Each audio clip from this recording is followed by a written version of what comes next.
Ladies and gentlemen, there comes a time in your life when noise no longer satisfies your spirit. You start realizing that elevation doesn't require explanation. When God begins to lift you, you no longer have the energy to prove who you are to people who already made up their minds about you. See, when you're on the ground, you hear everything, every whisper, every rumor, every criticism. But the higher you rise, the thinner the air becomes, quieter it gets. That's not loneliness. That's peace. That's clarity. That's maturity. When an eagle soars, it doesn't argue with crows. It just flies higher. It leaves the noise below. Some of you have been wasting your strength fighting with people who were never meant to understand your altitude. Stop trying to explain your vision to people who don't even have the capacity to see it. Elevation comes with separation. Every new level demands a new version of you. You can't take old noise into new heights. You can't bring everybody along. Some people are tied to the ground because their mindset is built for comfort, not for calling. Silence is not weakness, it's wisdom. When you know who you are, you don't have to announce it. When you're confident in your assignment, you don't have to compete. You've learned that energy is sacred and peace is priceless. The higher you rise, the more you understand that your validation doesn't come from applause. You stop performing for people and you start preparing for purpose. Because destiny doesn't make noise, it makes impact. So if God is pulling you away from the crowd, don't fight it. That's not rejection, it's redirection. He's setting you apart for something greater. Don't be discouraged when your circle gets smaller. That's how you know you're rising. You've got to get comfortable being misunderstood. You've got to trust that silence speaks louder than defense. You've got to believe that your fruit will speak when your words cannot. Because when you've seen storms and survived valleys, you don't brag about survival, you live in gratitude. You don't need to shout to be powerful. Real power doesn't scream. It stands still and lets results do the talking. You cannot climb and cling at the same time. You cannot reach for the mountaintop and still hold hands with those who are determined to stay in the valley. Every new level demands a version of you that the old level cannot contain. At first, it feels uncomfortable because separation never feels good, even when it's necessary. You wonder why the phone doesn't ring like it used to. You wonder why the circle that once felt so full now feels so small. You wonder why people you trusted can no longer walk with you. But what you don't see yet is that God is not punishing you, He's preparing you. See, when you pray for elevation, you're also asking for purification. You're asking to be set apart from anything that would weigh you down, because you can't fly when your soul is heavy. You can't rise when you're still carrying the expectations of those who never believed in you in the first place. Elevation brings separation, not to isolate you, but to insulate you. God separates before He elevates. Before He revealed His glory through Moses, He pulled him into the wilderness. Before David wore the crown, he was alone in the field. Before Jesus stepped into His ministry, He went into the desert. Every elevation starts with a divine distancing. And some of you are in that space right now, wondering why people walked away, why doors closed, why certain connections dried up. You thought you were losing everything, but heaven was editing your environment. You thought they rejected you. God redirected you, because not everyone can handle your altitude. Some people can love you on the ground but resent you in the sky. I challenge you to love enough and care enough. They were comfortable with you when you were struggling, but now that you're stretching, they can't recognize you anymore. Pride, it's progress, and progress will always make the stagnant uncomfortable. Elevation exposes loyalty. It reveals who was truly for you and who was just for the season. When you start growing, the room gets smaller, not because you're better than anyone, because you no longer fit the mold of mediocrity. You start thinking differently. Talking differently, believing differently, makes some people uneasy. You will discover that success is not always celebrated. Growth doesn't always attract applause. Sometimes the higher you rise, the more silent it gets, not because you're alone, but because noise can't survive at high altitudes. Do you know why planes ascend above the clouds? Because turbulence exists where the air is thick. But when the pilot climbs higher, the shaking stops. The plane finds stillness in the thin air. That's what elevation does for your life. It brings you into spaces where peace replaces pressure, where silence replaces noise, where purpose replaces performance. But to get there, you have to release what cannot come. You can't take every voice, every friend, every distraction with you. Some people were only meant for your launch, not your landing. They were the wind beneath your wings for a moment, not the anchor for your destiny. And if you confuse temporary help for lifelong partnership, you will sabotage your own flight. God will never let you stay attached to anything that threatens your destiny. If it hinders your purpose, He will separate it even if it hurts. You might cry, you might question, but in time you will understand that every loss was a setup for clarity. Every disconnection was divine direction. The reason separation hurts is because we try to carry what God is calling us to release. We try to hold on to people whose season has expired. We try to explain our journey to those who have no context for our calling. You can't make everyone understand your process. Some people can't see what God is doing in your life because it's not meant for their eyes. Elevation doesn't just change your location, it changes your language. You start speaking faith when others are still speaking fear. You start seeing opportunities where others see obstacles. And soon, you realize that the conversations that once fed you now drain you. That's when you know you've outgrown the room. Don't feel guilty for growing. Don't apologize for your evolution. You prayed for God to take you higher. Now He is. Don't ask Him to lift you and then cry when He cuts loose what can't come. That pruning is necessary. Every gardener knows that if you don't cut the branch, it will choke the fruit. The same applies to your life. Separation is not rejection, it's refinement. There is peace in that realization. There is power in that understanding. You stop fighting the process. You stop begging people to stay. You stop explaining yourself to those who were never meant to understand. Because now you see the separation was part of the strategy. Elevation brings separation because you can't stand on the mountain while clinging to the valley. You can't walk into the future while holding hands with the past. You can't receive the new while still worshiping the familiar. Every great calling comes with a cost of comfort. You cannot be chosen and casual at the same time. The higher you rise, the more focused you must become. Focus requires solitude. It requires silence. It requires separation. Don't despise the loneliness. It's sacred. It's in that quiet space that God reveals His next instructions. It's in that silence that clarity is born. The same God who removed the crowd will send the right company in due time, but only after you've learned to walk alone. So if you find yourself in a season where doors are closing, where familiar faces are fading, where you feel detached from what once felt normal, don't panic. Don't assume you're being punished. You're being positioned.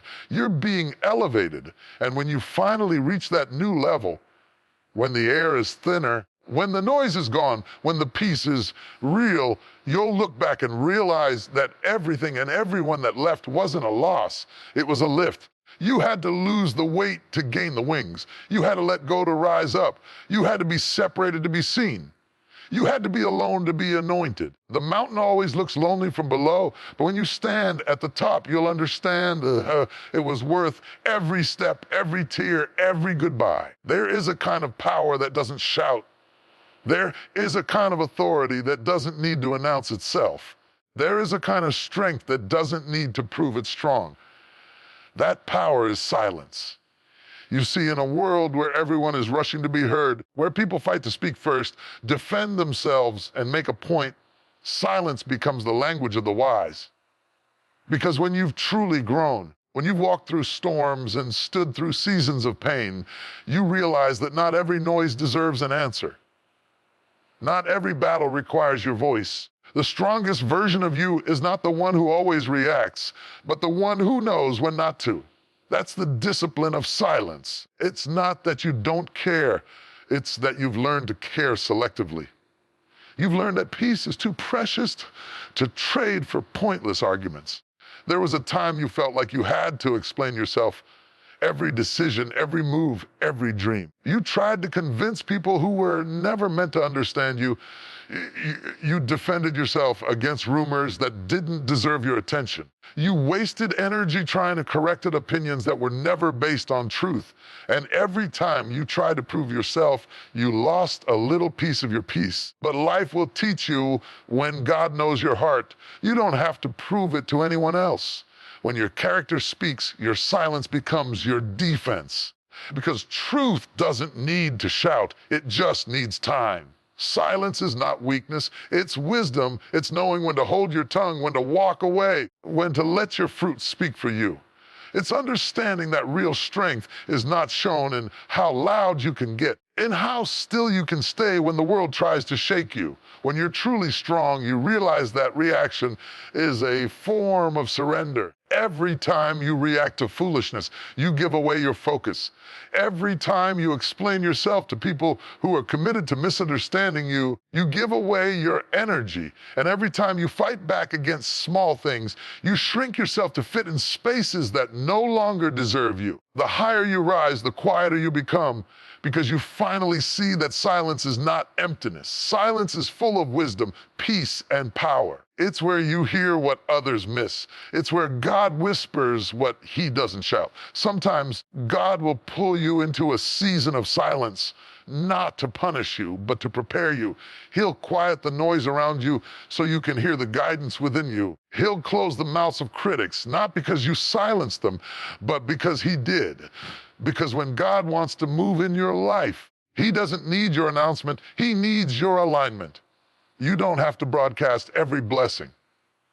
You don't have to explain every breakthrough. Sometimes the best response to confusion is calm. The best response to betrayal is grace. The best response to falsehood is silence. Because your silence doesn't mean you're weak. It means you're wise enough to let time and truth do the talking. Do you remember how Jesus responded when he stood before his accuser? He didn't argue. He didn't defend himself. He stood silent because he knew who he was. When you know who you are, you don't waste energy proving it. You understand that silence is not surrender. It's sovereignty. It's saying, I know who holds my story. I don't have to convince you. Sometimes silence is your best sermon. It's the message that says, I'm done explaining myself. My results will speak. Because when the fruit shows, you won't need to fight. When the blessing manifests, you won't need to broadcast. When the promise unfolds, silence will say it all. And that's when you begin to understand that silence is strength, because it's rooted in trust. Trust in God, trust in timing, trust in truth. You stop needing instant validation because you know that divine justice doesn't rush. It moves in its own season. So the next time someone provokes you, stay still. The next time someone lies on your name, be quiet. The next time someone underestimates you, smile and stay focused, because silence is not ignoring, it's prioritizing peace. It's protecting your spirit from unnecessary wars. People who misunderstand your silence will say you've changed, but that's all right. Silence often looks like distance to those who feed on drama. They can't comprehend that peace feels better than proving. They can't understand that peace tastes sweeter than being right. There's a sacred kind of strength that comes from choosing not to respond. It's not that you're afraid, it's that you've grown. You've seen enough to know that time exposes truth better than any argument ever could. You've learned that some storms die faster when you stop fueling them with words.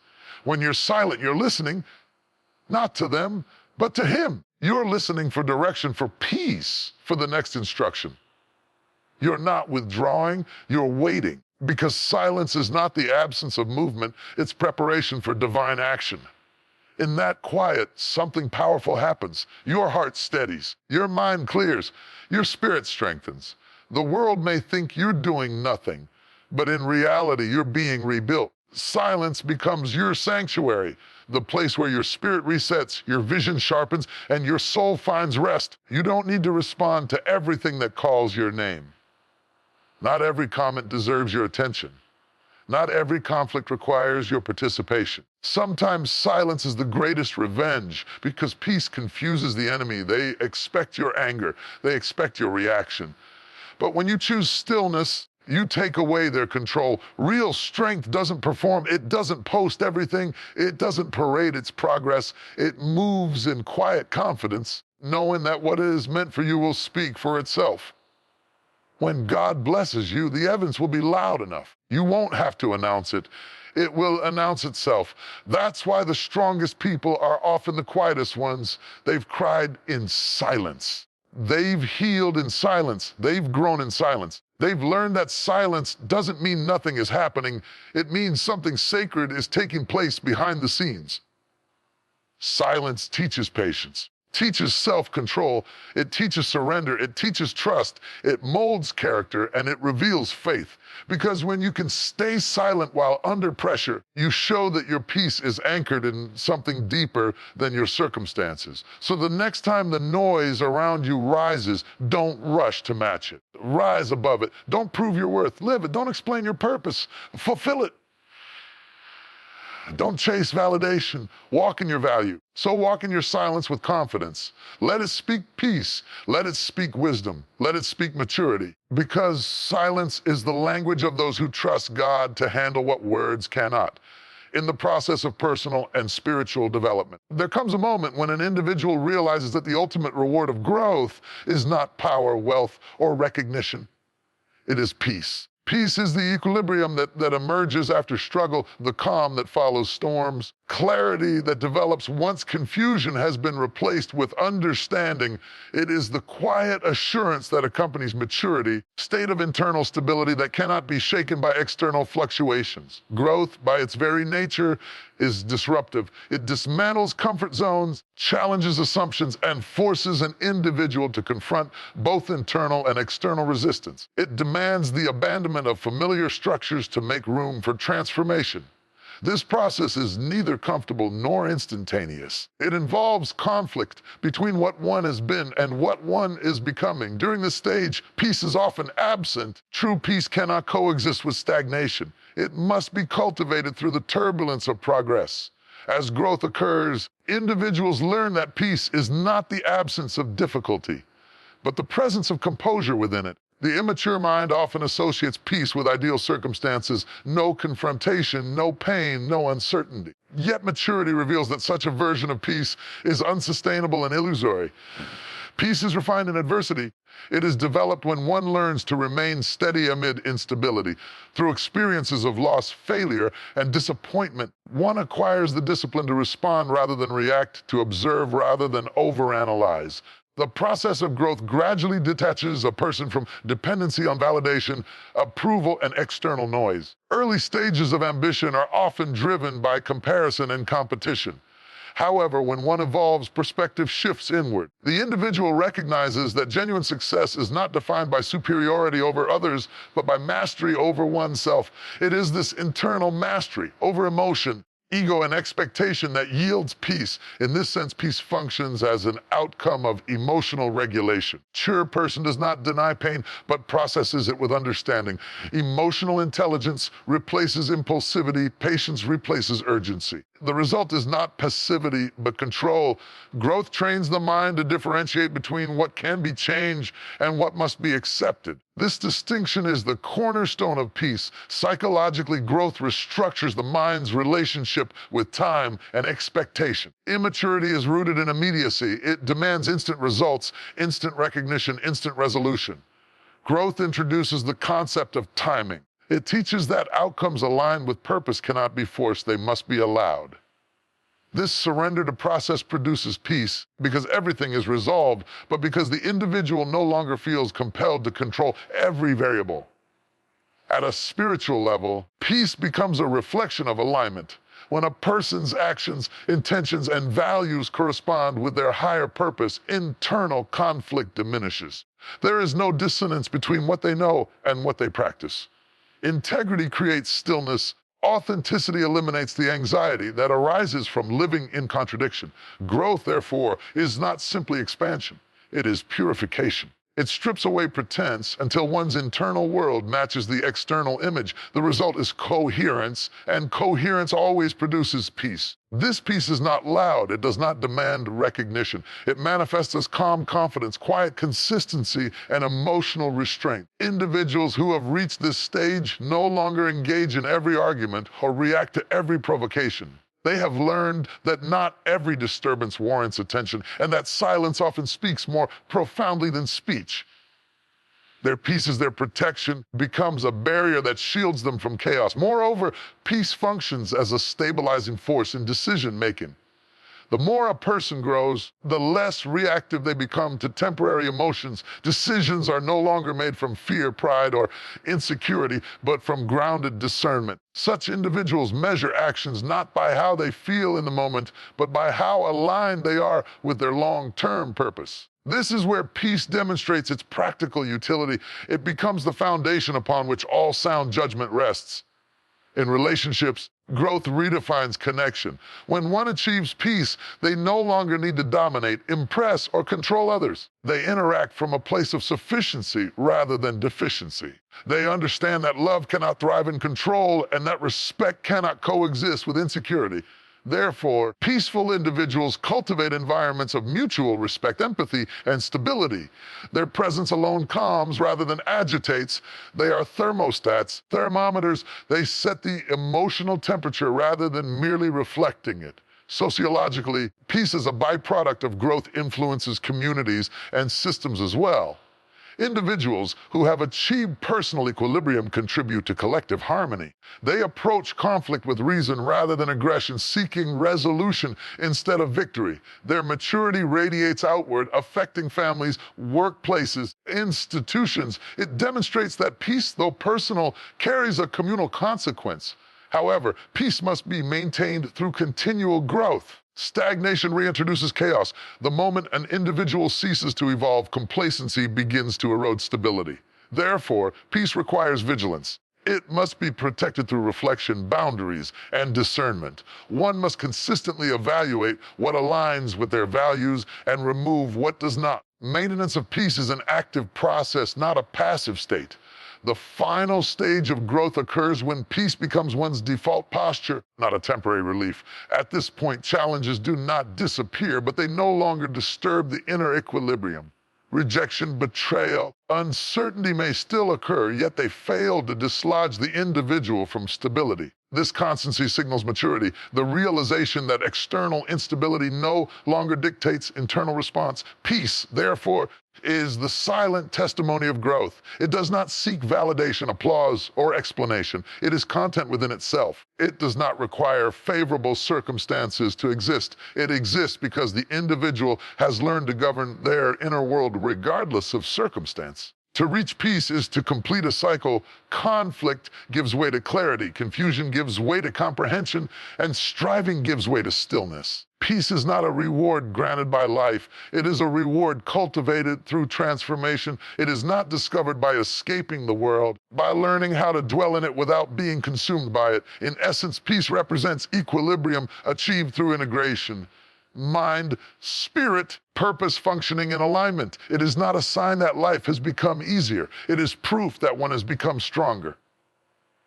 Peace does not erase tension, transcends it, and that transcendence is the true evidence of growth. There comes a point in every person's journey when they must accept that their purpose is not up for public approval. You are not obligated to make others understand what was divinely placed in your heart. You don't need to explain your purpose, because purpose is not a group project. It is a personal covenant between you and the one who created you. When you begin to walk in your calling, you will notice something. Not everyone will understand it. Not everyone will celebrate it. Not everyone will support it. Some will question it, others will criticize it, and a few will even try to talk you out of it. But that's because they didn't hear what you heard. They didn't feel what you felt. They didn't receive what you received. Purpose is revealed in private, and therefore it doesn't need public confirmation. Too often, people waste precious energy trying to explain divine instructions to human minds. You try to convince people who were never in the room when God whispered your assignment. You try to make them see what only your spirit can comprehend. When they don't understand, you begin to doubt yourself. But that doubt is the enemy's distraction. When you are chosen for something greater, misunderstanding comes with territory. It's not that people are against you. They just don't see the vision through your lens. They can only interpret through their level of perception, and their perception may be too limited to comprehend the scale of what's inside you. That's why you can't spend your life explaining yourself to those who haven't walked your path. Purpose doesn't need to be explained. It needs to be expressed. And the best expression of purpose is not through words, but through consistency. Let your work speak. Let your fruit testify. Let your transformation prove what your words cannot. Because people may argue with your explanation, they cannot deny your evidence. There's a reason why visionaries are often misunderstood. When Noah built the ark, people laughed. When Abraham left his homeland, people questioned his sanity. When Joseph shared his dream, his brothers envied him. But purpose does not wait for understanding, moves in obedience. You cannot explain divine logic to human limitation. Some things only make sense in hindsight. When the rain starts to fall, when the promise starts to unfold, when the dream finally manifests, you must stop needing people to see what only obedience can reveal. Purpose does not require applause. It does not depend on agreement. It only asks for faith. Because when you know what you've been called to do, you don't waste time convincing, you start building. In life, there are two kinds of people: those who need to understand before they move, and those who move because they understand. The first kind spends years asking why, how, and when. The second kind just says yes. They trust the process even when they can't see the path. They understand that obedience often precedes clarity. You don't have to defend your calling to those who doubt it. You don't have to prove your worth to those who overlook it. You don't have to announce your every move to those who don't support it. When your purpose is pure, God will handle the proof. You just have to keep walking. Growth will isolate you from explanations.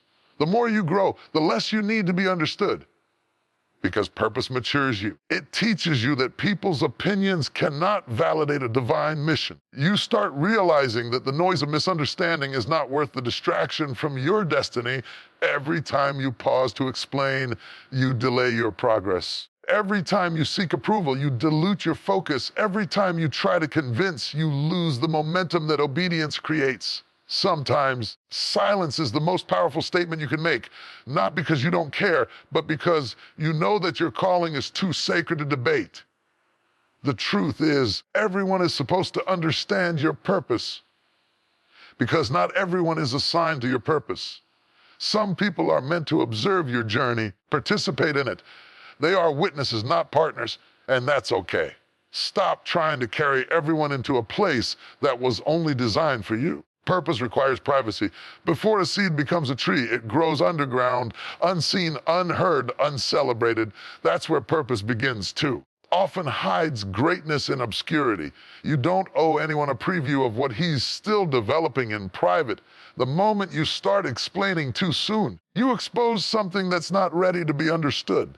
Sometimes God will even silence you intentionally, close doors of communication so that you stop seeking validation from people and start seeking direction from Him. Because as long as you keep explaining your purpose to others, you risk shaping it to fit their expectations instead of His design. You don't need to explain your purpose.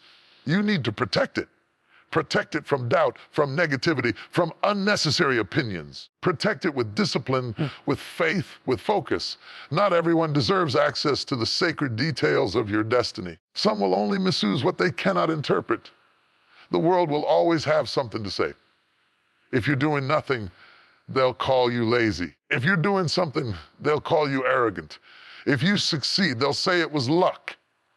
If you fail, they'll say it was pride. No matter what you do, someone will have an opinion. So stop chasing universal approval. Live for divine affirmation. When you stop explaining, something shifts. You become lighter, freer, stronger. You realize that silence is not weakness, it's focus. You don't need to announce what's already evident in your actions. You don't need to justify your calling when your consistency will speak for itself. Purpose doesn't shout, it shines. And when the time is right, the same people who doubted you will have no choice but to witness the fulfillment of what they couldn't comprehend. They will see the ark that was once mocked, now floating above the flood. They will see the dream that was once dismissed, now saving nations. They will see the calling that was once questioned, now bearing undeniable fruit. And in that moment, you won't need to say, "I told you so." Your purpose will speak louder than words ever could. Purpose doesn't need an audience to be authentic. It only needs your obedience. You are not called to be understood. You are called to be effective. So stop explaining and start evolving. Stop talking and start walking. Let your life become your statement. Let your peace become your answer. Let your results become your response. When you truly know who you are and what you've been called to do, silence becomes your language of confidence. You don't have to announce every step when your destination will speak for itself. You don't have to justify every season when the fruit of your faith will reveal its purpose in due time. Elevation is a beautiful thing, but it's also a lonely thing. The moment you start to rise, the air changes. The higher you go, the thinner the air becomes. And not everyone can breathe where you're headed. Not everyone can handle your altitude. At ground level, there is noise, comfort, and familiarity. People gather there because it's easy to survive where the pressure is low and the oxygen is plenty.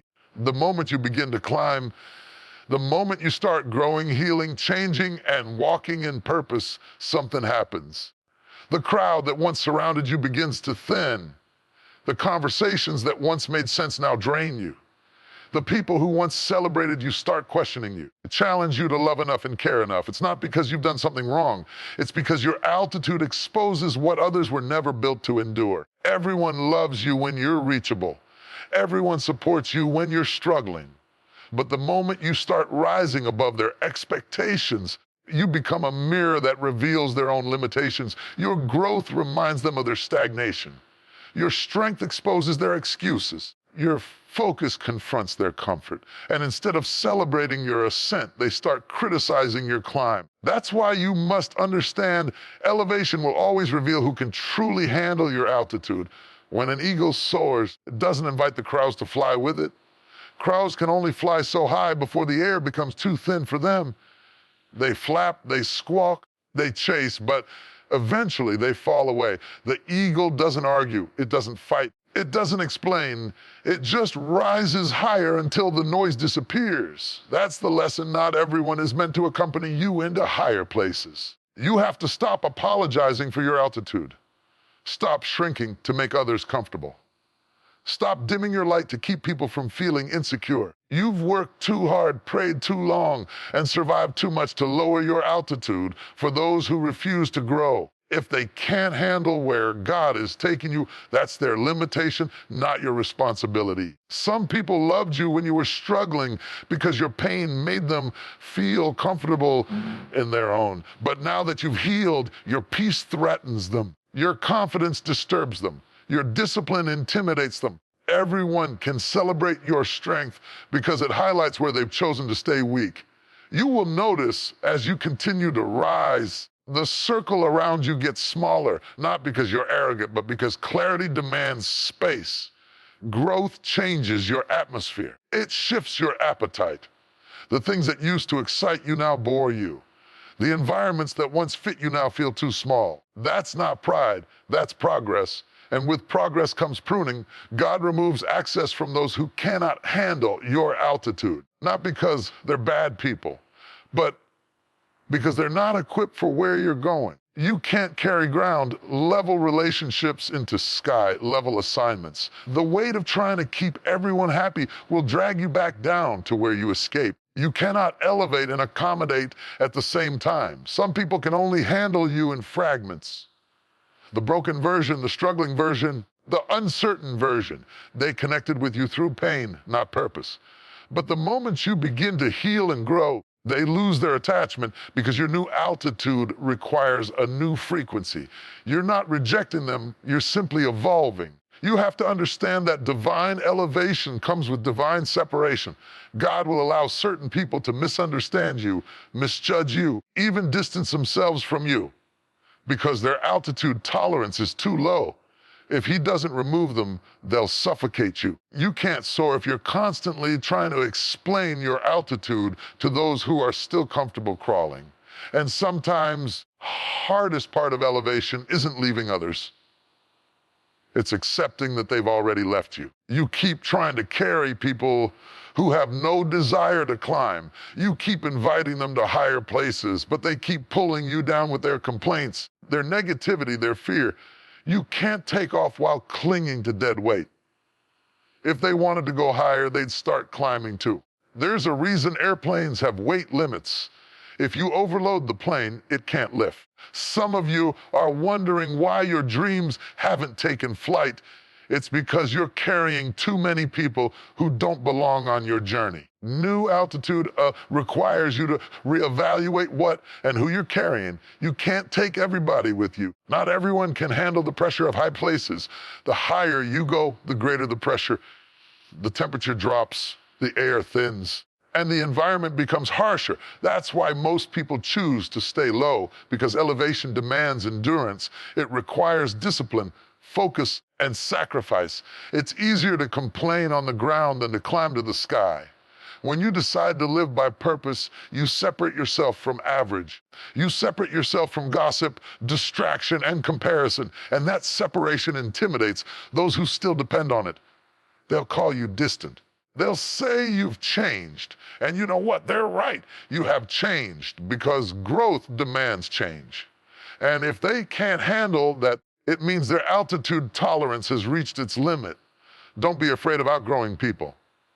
Don't feel guilty for evolving. Challenge and love enough and care enough. You can love them and still leave them. You can wish them well and still move on. Because where you're going, peace requires altitude. Purpose requires space. Vision requires silence. Sometimes God elevates you not to show you off, but to show you who's truly for you. High places are revealing places. When the crowd thins, you find your core. When the applause fades, you find your authenticity. And when you're left standing alone, you find your strength. Everyone can walk with you in the valley, but only a few can climb with you to the mountain. Not because they're bad, but because the air at your level requires lungs of faith. Your altitude demands trust, consistency, and resilience. Those who rely on comfort will never make it that high, so don't be surprised when people walk away as you rise. Don't chase them. Don't explain. Don't beg them to stay. Let them go gracefully, because if they can't breathe at your level, their presence will only create turbulence. Remain where they belong, and you keep flying. When you finally reach your altitude, you'll notice something. It's quiet. There's no noise, no distraction, just peace. Because at higher levels, you don't need to shout to be seen. You don't need to compete to be recognized. You just operate, you just exist, you just soar. And that's when it hits you. The people who couldn't handle your altitude were never your enemies. They were your teachers. They taught you the cost of elevation. They showed you the necessity of solitude. They proved that destiny is not crowded. So fly, rise, breathe. And when you look down, don't look in judgment, look in gratitude. Because if everyone could handle your altitude, your climb would never have made you stronger. Not everyone can handle your altitude, but that's the beauty of it. Your purpose was never meant to fit everyone's lungs. Some people were born to walk and others were born to soar. And you, my friend, were born to soar. There's a reason the eagle is used as a symbol of strength, majesty, and vision. The eagle is not just another bird. It represents the mindset of those who refuse to live beneath their potential. It embodies the principle of rising higher, flying alone when necessary, and facing the storms instead of running from them. That's the eagle principle. And if you want to grow, if you want to fulfill your purpose, you must learn to live like the eagle. The eagle is different from every other bird in the sky. While most birds flap frantically to stay in the air, the eagle stretches its wings and lets the wind carry it. It knows that true power is not in doing more, but in using the wind to its advantage. The eagle waits patiently for the right currents. It doesn't rush. It doesn't panic.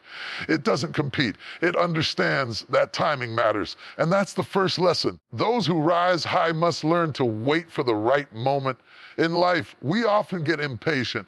We look at others soaring and feel like we're stuck on the ground.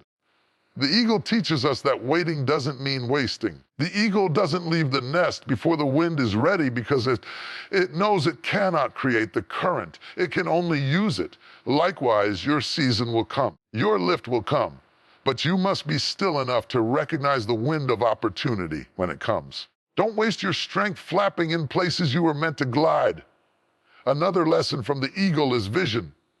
The eagle can see up to 5 miles ahead. It focuses so intensely that even from the highest altitude, it can spot its prey moving on the ground. That's clarity. That's focus. And too many of us are flying blind because we've allowed distractions to blur our vision. You cannot fly like an eagle while living like a pigeon, picking at crumbs, reacting to noise, and settling for leftovers. The eagle doesn't waste time in crowded places. It soars where others cannot reach.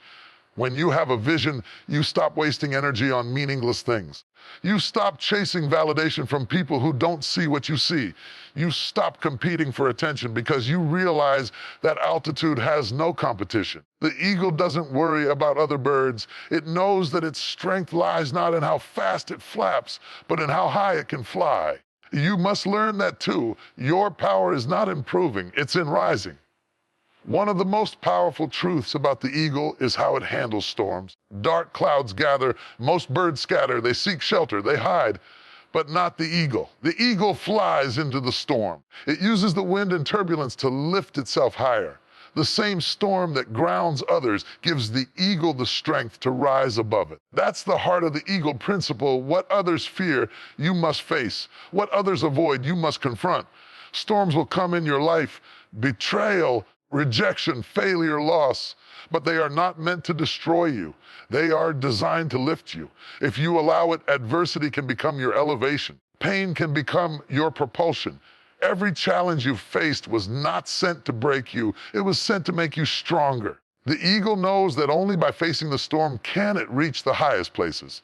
And so must you. Another remarkable truth about the eagle is how it prepares for growth. When it's time for the eaglets to learn how to fly, eagle begins to remove the soft layers of the nest. She takes away the comfort. She exposes the sticks and thorns beneath. The eaglets begin to feel discomfort and are forced to move. That's how they learn to fly. And sometimes that's exactly what God does in your life. He removes your comfort so you can spread your wings. He stirs your nest so you can stop depending on what you've outgrown. Discomfort is not always punishment. It's preparation. Growth requires agitation. You cannot soar while clinging to safety. The moment you become too comfortable, you stop climbing. The eagle principle teaches that faith is not tested in calm weather, but in strong winds. It's easy to believe when everything feels safe, but faith becomes real when you're pushed out of the nest and have to trust that you were built to fly. Eagle also teaches us about renewal. When it grows older, its feathers become heavy, its beak dull, and its vision weak. It retreats to a high mountain alone and goes through a painful process. It plucks out old feathers. It breaks its beak against the rocks. It waits for new feathers to grow, new beak to form, and a fresh strength to return. The renewal process is long and painful, but when it's complete, the eagle emerges stronger, sharper, ready to fly again. That's how life works. Every now and then, you'll have to retreat, shed, and renew. You'll have to go through seasons where you lose things, people, and even pieces of yourself. But that's not the end. It's the process of becoming new. Painful seasons are not punishment, they're transformation. The eagle doesn't fear renewal because it understands that the pain of plucking is necessary for the power of flight. So when you find yourself in a season of isolation, don't mistake it for abandonment. When things start falling apart, don't assume you failed. You're simply in the renewal phase. You're shedding what no longer serves you so you can rise again with clarity, focus, and power. Another lesson from the eagle, it flies alone. It doesn't travel in flocks. You'll rarely see eagles gathered in groups because true greatness requires solitude. You can't rise to new levels while staying surrounded by noise. Eagle understands that isolation is not loneliness, it's strategy. It's in solitude that you develop strength, wisdom, and endurance. It's in solitude that you learn to rely on the wind instead of the crowd. Many people fear being alone, but the Eagle principle teaches that solitude is sacred. If you're always surrounded by noise, you'll never hear your own voice. If you're always trying to please others, you'll never discover who you really are. Sometimes God separates you not to punish you, but to prepare you. When He pulls you away from the crowd, He's positioning you for the climb. And as you rise, you'll notice that the air gets thinner, the space gets quieter, and the number of people around you decreases. That's how it's supposed to be. The higher you go, the fewer you'll find. Because not everyone was built for high altitudes. Not everyone can handle the pressure of purpose. The eagle doesn't apologize for flying high. It just soars. That's what you must learn to do, soar. Don't flap around in circles trying to convince others of your purpose. Don't waste your strength fighting the wind. Stretch your wings, find your current, and rise. Let your endurance become your testimony. Let your peace become your power. The Eagle principle is not just about flying, it's about rising with wisdom. It's about understanding that storms don't stop you, they strengthen you. It's about realizing that isolation doesn't break you, it builds you.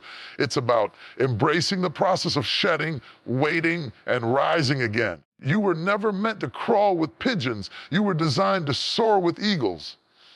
So don't settle for the ground when the sky is calling your name. Don't hide from the storm when it was sent to lift you. Don't cling to the nest when your wings were made to fly. Spread your wings. Face the wind. Trust your maker. You are built for heights others cannot handle. And when the world looks up in wonder, remember this: you didn't rise by luck. You rose by principle, the Eagle principle. There comes a point in your life when you begin to realize that your energy is not just something you give away freely. It is sacred. It is the invisible force that fuels your purpose, your peace, and your power. Every day you are investing energy through your thoughts, your words, your emotions, and your actions. But not everyone or everything deserves access to that investment. You cannot rise, you cannot heal, you cannot walk in destiny if you allow your energy to be drained by what does not align with your purpose. Your energy is your life's currency. Where you spend it determines the quality of your existence. Too many people are walking around bankrupt, not financially, but spiritually, emotionally, and mentally, because they've given their energy to things that don't give back. They've fought battles that didn't belong to them. They've tried to convince people who never intended to understand them. They've poured into situations that were never meant to grow. And now they wonder why they're tired, empty, and lost. The truth is, when you stop guarding your energy, everything around you begins to deplete you. You must understand that not everyone deserves access to your spirit. Just because someone has proximity to you doesn't mean they should have permission to drain you. You can love people deeply and still protect your energy fiercely. You can care for others without carrying their chaos. You can be kind without being consumed. This is not selfishness, it's stewardship. It's the realization that peace is not something you find, it's something you protect. Every time you engage in unnecessary arguments, you spend energy. Every time you replay past pain, you spend energy. Every time you entertain negativity, you spend energy. The problem is not that life is too hard. It's that you're wasting too much energy on what doesn't matter. You can't rise if your strength is always being scattered. You can't hear God's voice if your mind is always filled with noise. You can't walk in purpose if you're constantly reacting to pettiness. That's why your energy must become sacred. When you start to grow, you begin to notice the shift. The same conversations that once excited you now exhaust you. The people who once made you laugh now drain your joy. The places that once felt like home now feel heavy. That's not arrogance, it's awareness. You're awakening to the fact that your energy vibrates differently when peace becomes your priority. You've outgrown chaos. You've outgrown proving, outgrown trying to be understood by those who are committed to misunderstanding you. Your Energy is sacred because it carries your purpose. Every great thing that will ever flow from your life, every idea, every act of love, every moment of clarity comes from your energy. If you allow it to be contaminated with bitterness, gossip, jealousy, or fear, it weakens your ability to create, to serve, to inspire, and to heal. Protecting your energy is not about being distant, it's about being disciplined. You cannot afford to feed your spirit junk and expect your soul to stay strong. Sometimes you have to pull back, not because you're angry, because you're aware. You've learned that silence preserves energy better than explanation. You've learned that walking away from drama doesn't make you weak, it makes you wise. You've learned that protecting your peace is an act of spiritual maturity. The higher you rise, the more you'll understand that energy management is destiny management. Look around your life. Who or what drains you the most? Who constantly takes but rarely gives? Who thrives off your attention but never adds value to your spirit?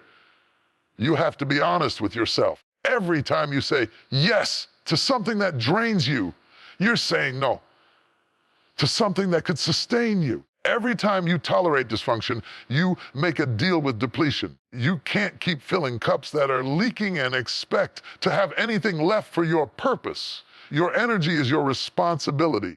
It's not up to other people to protect it. It's up to you. People will take as much as you're willing to give. Life will demand as much as you allow.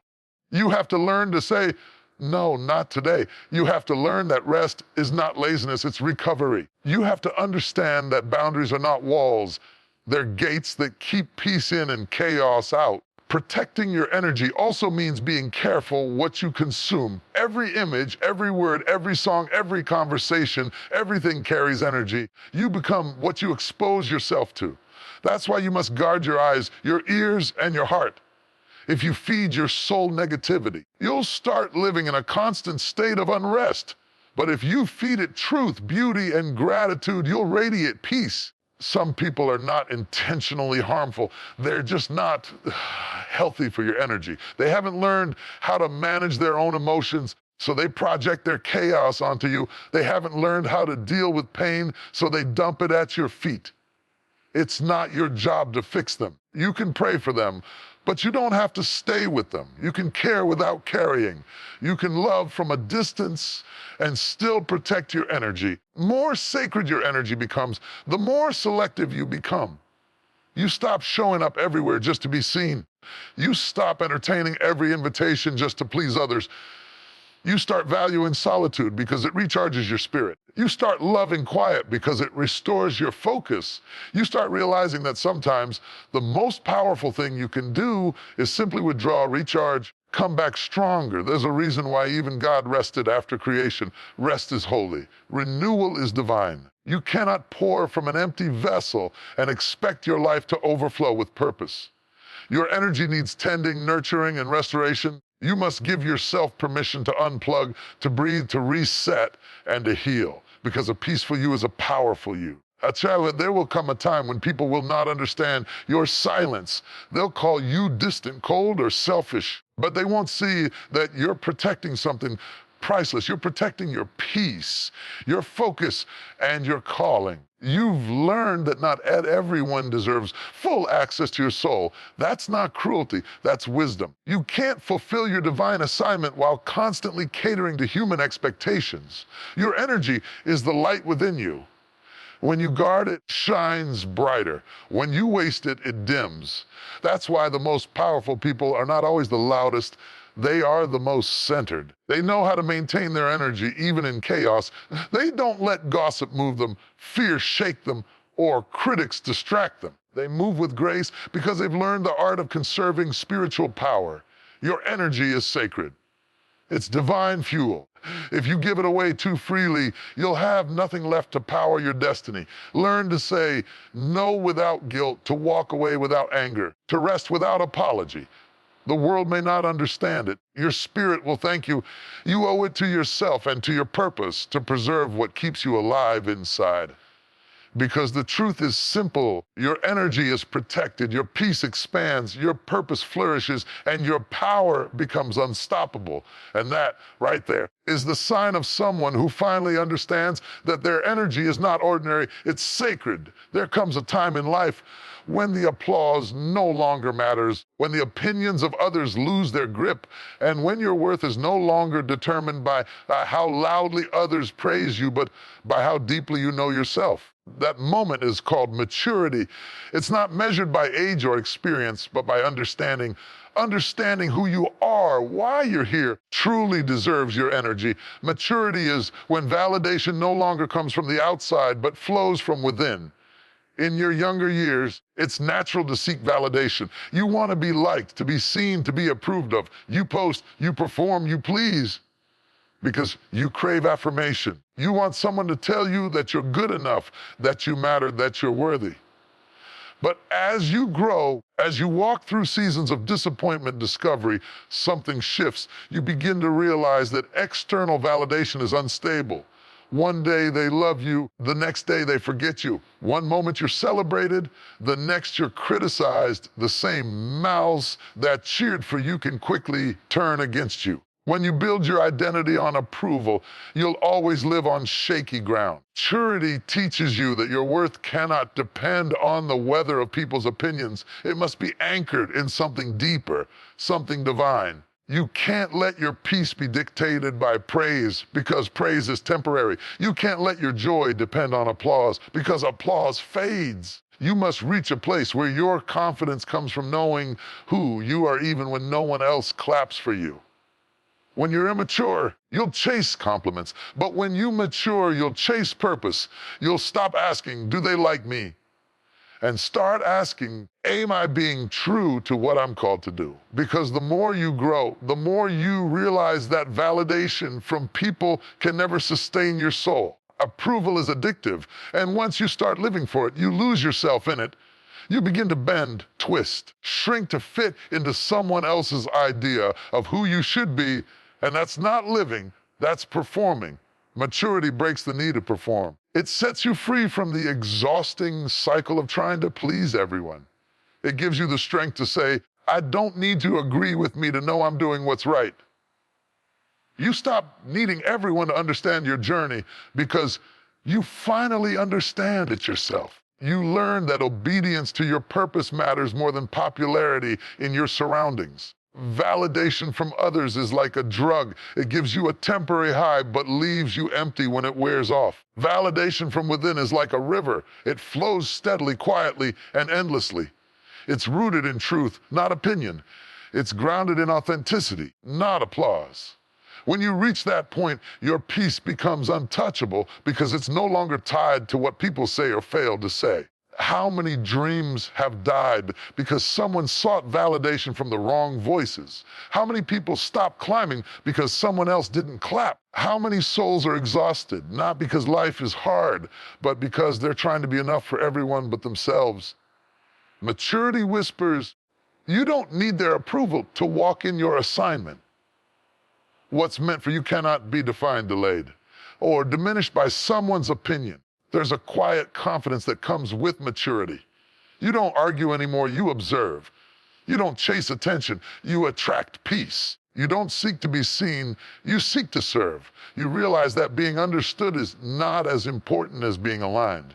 When you know who you are, you stop defending yourself because truth doesn't need defense, it needs consistency.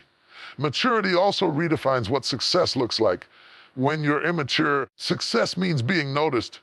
When you're mature, success means being effective. You're no longer focused on how many people see you. You're focused on how many lives you touch. You stop counting likes and start counting impact. You stop measuring your value by attention and start measuring it by authenticity. And let's be honest, sometimes the reason people don't validate you is not because you're wrong, but because your growth threatens their comfort. Your confidence reminds them of their insecurities. Your focus exposes their distraction. When you no longer seek their approval, you become a mirror that reflects what they haven't yet faced. Don't take their silence as rejection. It's often just revelation. You've outgrown their affirmation. Maturity means you can walk in a room full of opinions and still stay grounded in your truth. You can be surrounded by critics and still not be shaken.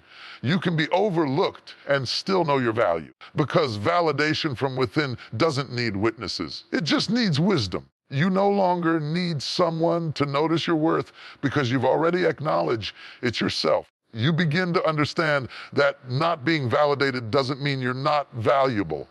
Diamonds don't sparkle in the dark because they need attention. They shine because it's in their nature. You don't need the world to recognize your worth to know it's real. Just because they can't see your light doesn't mean you've lost your glow. It just means they're not looking in the right direction. Maturity gives you peace in the silence. You stop explaining, proving, and chasing. You stop waiting for permission to live. You stop apologizing for being who you are. Because the truth is, when you know yourself, you stop seeking yourself in others.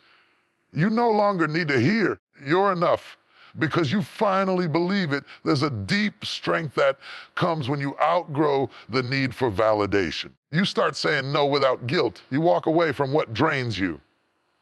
You stop apologizing for wanting peace.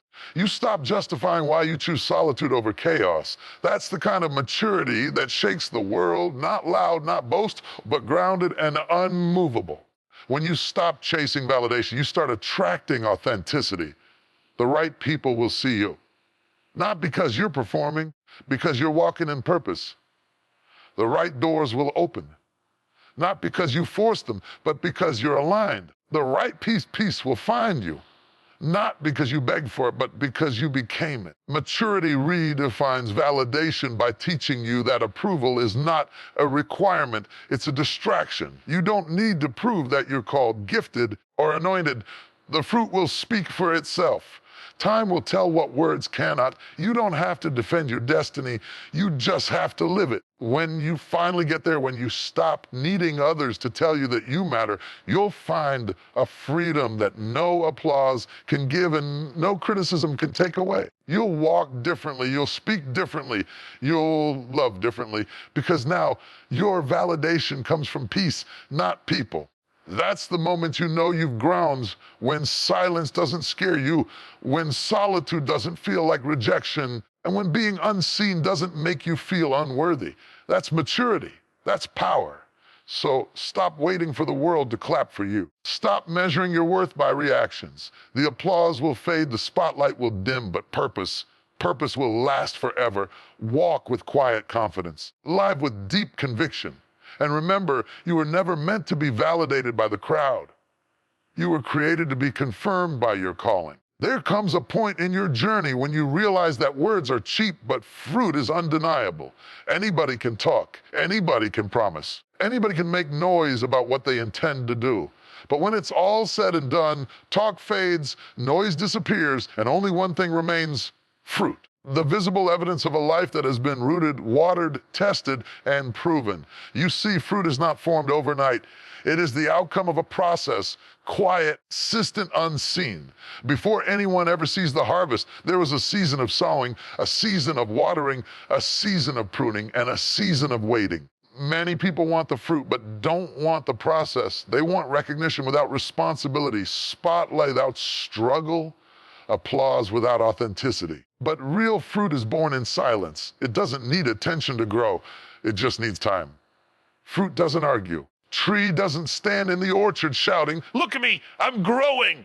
It just grows. It stays rooted. It endures storms. It faces dry seasons. It remains steadfast. It doesn't waste its energy trying to convince others that it's alive.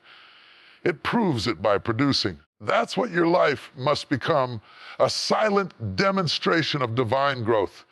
You don't have to defend yourself when your fruit speaks for you. When people doubt you, don't waste your breath trying to explain. Keep building. Keep serving. Keep being faithful. Because when the season changes, your harvest will speak on your behalf. Let the fruit prove what your words cannot. The same people who dismissed you will have to acknowledge the evidence of what God has done in you. You won't have to remind them of your worth. They'll see it in what you've produced. Not all fruit grows at the same pace. Some trees take years before they bear anything visible. That doesn't mean they're barren. It means they're being established. The deeper the roots, the stronger the tree. Don't compare your growth to someone else's timeline. Some people are in their blooming season. You might still be in your rooting season. But even if no one sees it yet, growth is still happening underground. The world celebrates speed. God honors stability. Fruit that grows too fast can spoil quickly. That's why some people rise overnight and fall just as quickly. They lack depth. They chased the platform before building the foundation. They desired visibility before developing character. But when you let God develop you in private, your public fruit will carry weight. It will last. It will bless others long after the applause fades. The fruit of your life isn't just success. It's integrity, patience, kindness, humility, discipline, and love. These are the fruits that reveal who you really are. You can't fake them. You can't post them. You live them. They show up in how you treat people, how you handle pressure, how you respond when no one's watching. It's easy to appear fruitful when everything is easy, but real fruit is proven in difficulty. There are moments when God will prune you, not because He's punishing you, but because He's preparing you for more. Pruning hurts. It feels like loss. It feels like God is taking things away that you worked so hard for. But in reality, He's cutting away what hinders your next harvest. Every cut has purpose. Every setback, every disappointment, every closed door, it's part of the process that produces fruit. Don't resist the pruning. It's how you grow stronger. When you begin to bear fruit, understand that not everyone will celebrate you. Some will envy, others will imitate. Some will even try to discredit what you've built. But fruit doesn't argue. You don't have to clap back. You don't have to prove your authenticity. Just keep producing. The truth is always revealed in time. Fake fruit looks good for a while, but it doesn't last. Real fruit endures. And remember this, fruit is never for the tree itself, it's for others. The blessing of your growth is not just that you've matured, that your life feeds, inspires, and uplifts others.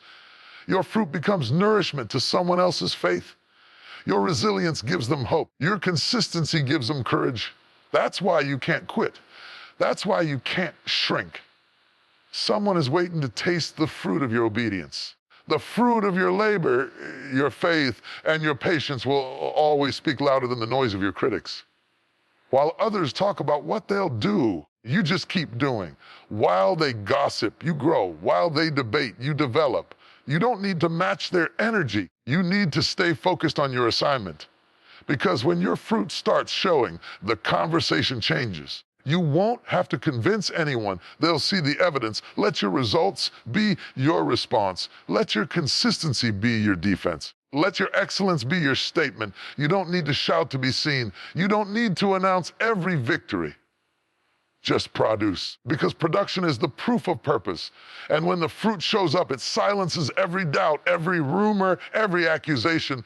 Even in Scripture, it says, you will know them by their fruits.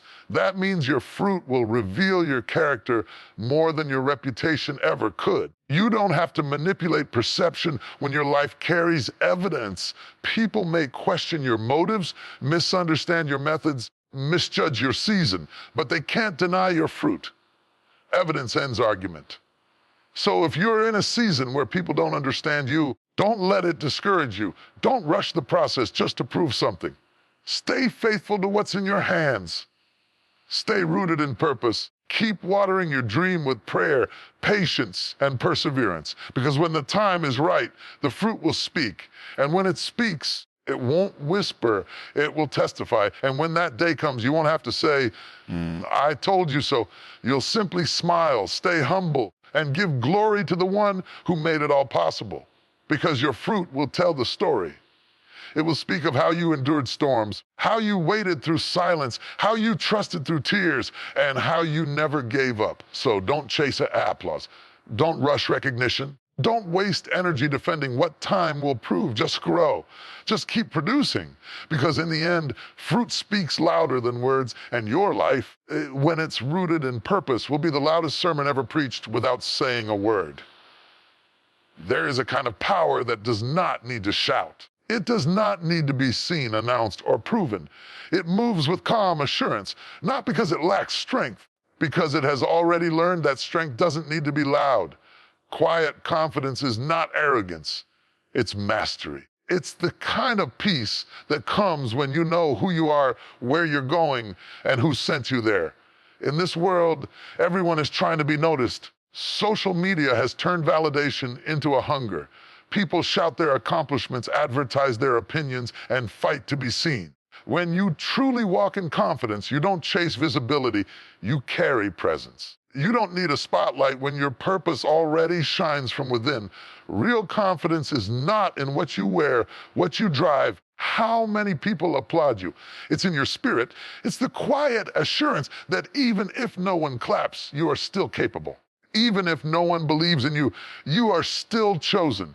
Even if the world doubts you, you know that your worth is not up for debate. Quiet confidence doesn't seek to prove. It produces. It doesn't compete. It creates. It doesn't imitate. It initiates.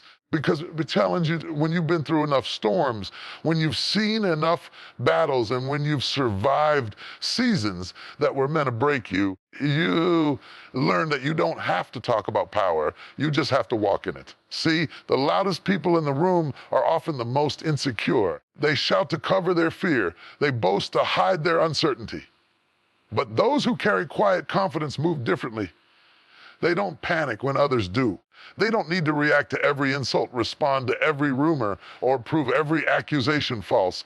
They know that time will reveal what talk cannot. They understand that silence is sometimes the loudest answer. Quiet confidence comes from experience. It's birthed in pain, refined in waiting, proven in perseverance.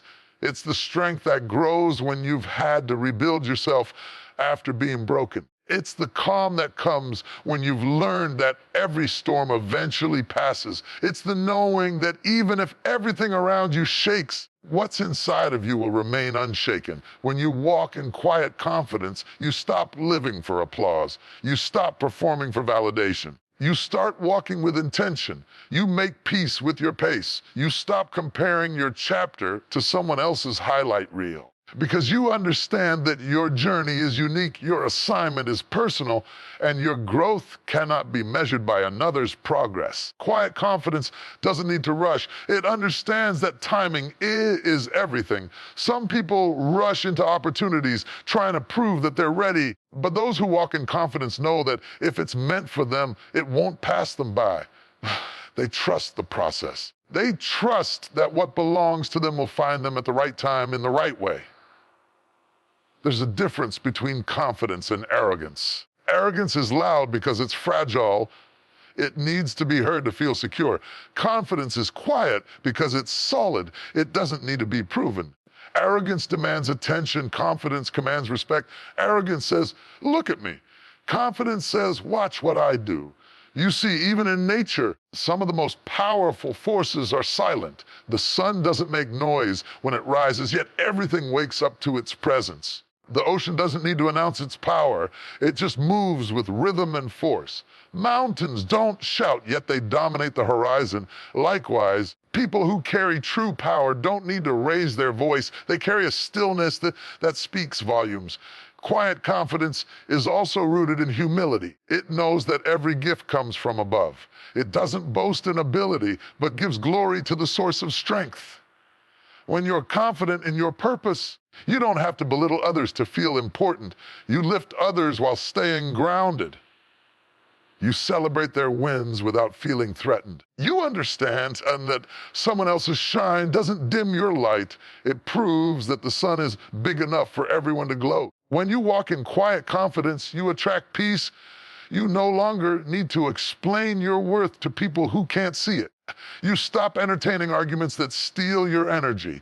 You stop chasing people who left. You stop begging for rooms that don't recognize your presence. You understand that not being chosen somewhere doesn't mean you're not valuable. It means your assignment is elsewhere. Quiet confidence is the power to walk away when you could argue. It's the discipline to stay calm when you could react. It's the wisdom to observe before you speak. It's the grace to keep moving when others misunderstand you. Because at the end of the day, real power doesn't seek to control others.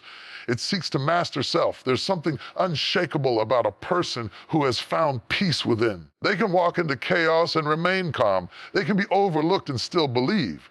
They can be underestimated and still rise. because their confidence isn't built on circumstance, it's anchored in character. They know that silence doesn't mean surrender, it means strategy. Quiet confidence also teaches you to rest in your growth. You no longer rush to prove your transformation. You let time speak for you. You don't announce every victory or broadcast every blessing. You simply live it. People will see it. They'll feel it. They'll know it. Your results will make more noise than your words ever could. Even in moments when life shakes your foundation, you'll stand firm because quiet confidence is rooted in faith. It's the assurance that even when you can't see the outcome, you trust the process. You don't crumble under pressure, you adapt. You don't fall apart when things don't go your way. You remember that sometimes delays are divine protection. Quiet confidence isn't passive, it's powerful. It's choosing peace over panic. It's trusting timing over trying to force outcomes. It's staying steady when the world screams, hurry. It's knowing that power is not proven by how loud you are, but by how long you can stand. When you operate from that space, your presence starts to speak before you ever open your mouth. People feel your strength. They sense your calm. They respect your discipline because confidence that comes from within can't be shaken by what's around you. So stop trying to prove yourself. Stop shouting your worth to people who can't hear it. Stop shrinking to make others comfortable. You don't have to perform to be powerful. Just stand in who you are. Walk in peace. Move with purpose.